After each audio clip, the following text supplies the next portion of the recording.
So over this week following Easter, we're going to have a look at just 5 of the amazing things that God says in the Bible Jesus' resurrection means for us.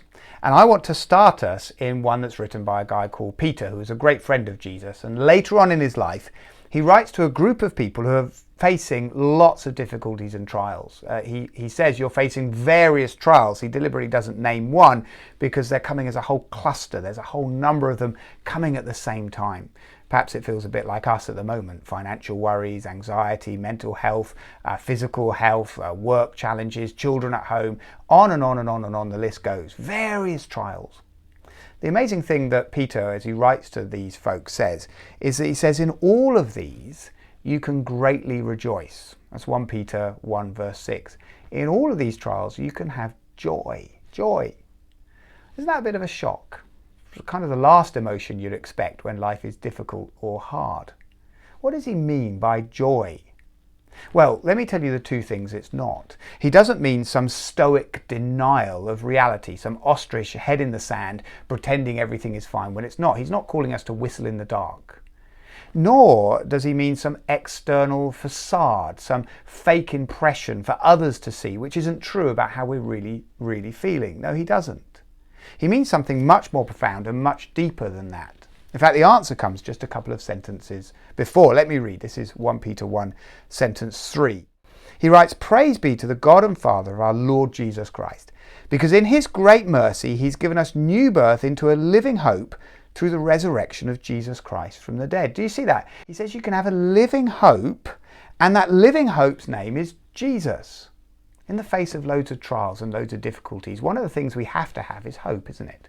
Hope that we're going to get out of this. Hope that we'll survive this, physically or financially, or in terms of our mental health. Hope that when we get back into gathering together, we'll still have a job. Hope that our kids' education won't be too rattled. We have to have hope to see us through.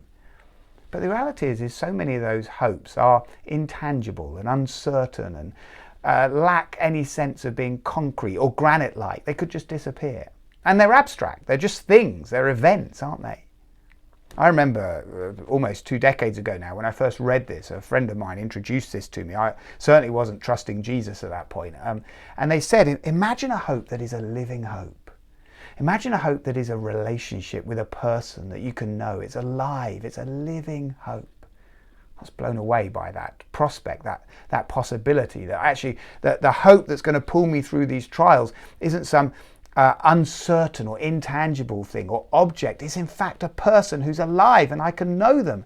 It blew my mind. I mean, that would bring joy in the face of trials, wouldn't it? A relationship with a living hope, and that living hope's name is Jesus. But how can we experience that? How can we develop that relationship with Jesus? Well, the answer is given us here as well. It says, "Praise be to the God and Father of our Lord Jesus Christ, because in his great mercy he's given us a new birth into that living hope, into that relationship with Jesus, a new birth." See, one of the mistakes we can make is to think, actually, what I need to do is turn over a new leaf or start a new chapter or begin a new life, that somehow I need to do something, I need to start again. And yet none of those things are anywhere near radical enough. According to Peter here, we have to be reborn. It's so radical a shift and change. It's as if we've been born again, born for a second time. Imagine for a moment, if you can, and some of us have been there, that you're in a labour ward and there's a lady giving birth. Now, who in that scenario, that scene, is not doing anything?